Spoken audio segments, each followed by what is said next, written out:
بسم اللہ الرحمن الرحیم۔ وائس اسلامک واقعات سننے والے سب ناظرین کو السلام علیکم۔ آج ایک ایسے صحابی کے بارے میں بات کریں گے جس نے اسلام کی خاطر اپنے مال و دولت سب قربان کر دیا لیکن اسلام نہ چھوڑا۔ حضرت صہیب رومی رضی اللہ تعالی عنہ اسلام لانے کے بعد اس کو منفی نہ رکھ سکے، کھل کر مشرکین کے سامنے اپنے مسلمان ہونے کا اعلان کیا۔ مشرکین مکہ کو جب حضرت صہیب کے مسلمان ہونے کا علم ہوا تو مار مار کر ان کو لہو لہان کر دیا۔ کفار نے آپ کو گرم ریت پر لٹایا، پانی میں گوتے دیے، مگر یہ ساری اذیتیں دے کر بھی ان کو اسلام سے نہ پھیر سکے۔ کفار مکہ سے تنگ آ کر جب رسول اکرم صلی اللہ علیہ وآلہ وسلم نے مسلمانوں کو ہجرت کی خوشخبری سنائی تو حضرت صہیب نے دل میں طے کر لیا کہ ہجرت میں حضور صلی اللہ علیہ وآلہ وسلم کی رکابی کا شرف حاصل کروں گا۔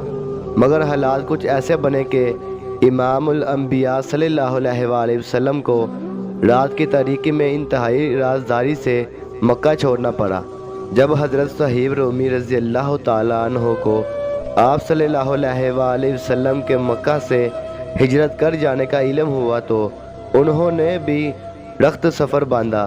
قریش کو جب علم ہوا کہ صہیب مکہ چھوڑ رہا ہے تو انہوں نے آ گھیرا۔ صہیب رومی رضی اللہ تعالیٰ عنہ نے مشرکین کے بدلے ہوئے تیور دیکھے تو فوراً اپنی ترکش سے تیر نکال کر کمان پر چڑھاتے ہوئے مشرکین کو للکارا، اے مکہ والو، تم جانتے ہو کہ میرا نشانہ کبھی خطا نہیں ہو سکتا۔ اللہ کی قسم، تم اس وقت تک میرے قریب نہیں آ سکتے جب تک میرے پاس ایک بھی تیر باقی ہے۔ کفار نے کہا، صہیب رضی اللہ تعالیٰ عنہ، جب تم مکہ میں آئے تھے تو مفلس تھے، جو دولت تم نے مکہ میں رہ کر کمائی ہے ہم وہ تمہارے ساتھ نہیں جانے دیں گے۔ اگر تم جانا چاہتے ہو تو ساری دولت ہمارے حوالے کر دو۔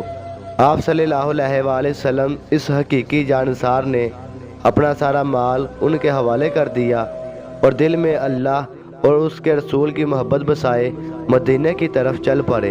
نبی اکرم صلی اللہ علیہ وآلہ وسلم ابھی کعبہ میں ہی تھے کہ حضرت صہیب آ ملے۔ آپ رضی اللہ تعالیٰ عنہ نے آتے ہی سب حاضرین کو سلام کیا۔ اس وقت نبی اکرم صلی اللہ علیہ وآلہ وسلم چند جانساروں کے ساتھ کھجوریں تناول فرما رہے تھے۔ حضرت صہیب رضی اللہ تعالیٰ عنہ بھی بغیر کچھ کہے سنے بڑے بے تکلفی کے ساتھ شریک ہو گئے۔ کچھ لوگ ان کے نہ جاننے والے حیران تھے کہ یہ صاحب کون، لباس گرد آلود، چہرے پر سفر کے آثار عیاں لگتا تھا۔ یہ صاحب بہت دور سے آئے ہیں۔ آنکھ پر پٹی بندھی ہوئی تھی جس سے آنکھ کی تکلیف کا واضح احساس ہوتا تھا۔ حضرت صہیب رضی اللہ تعالیٰ عنہ کو یوں کھجوریں کھاتا دیکھ کر حضرت فاروق اعظم رضی اللہ تعالیٰ عنہ سے رہا نہ گیا۔ انہوں نے عرض کی، اللہ کے رسول صلی اللہ علیہ وآلہ وسلم، ذرا دیکھیے، آنکھ بھی دکھ رہی ہے مگر یہ صاحب کتنے شوق سے کھجوریں کھاتے جا رہے ہیں۔ نبی اکرم صلی اللہ علیہ وآلہ وسلم نے ان سے فرمایا، سبحان اللہ، اے صہیب، تیری آنکھ دکھتی ہے پھر بھی کھجوریں کھاتے جا رہے ہو۔ حضرت صہیب رضی اللہ تعالیٰ عنہ کے مزاج میں بڑی ظرافت تھی۔ انہوں نے عرض کی، اے اللہ کے رسول، میں تو دوسری طرف کے جبرے سے کھا رہا ہوں، جس طرح سے آنکھ نہیں دکھتی۔ رسول اللہ صلی اللہ علیہ وآلہ وسلم حضرت صہیب رضی اللہ تعالیٰ عنہ کا جواب سن کر اس قدر مسکرائے کہ دندان مبارک کی چمک ظاہر ہونے لگی۔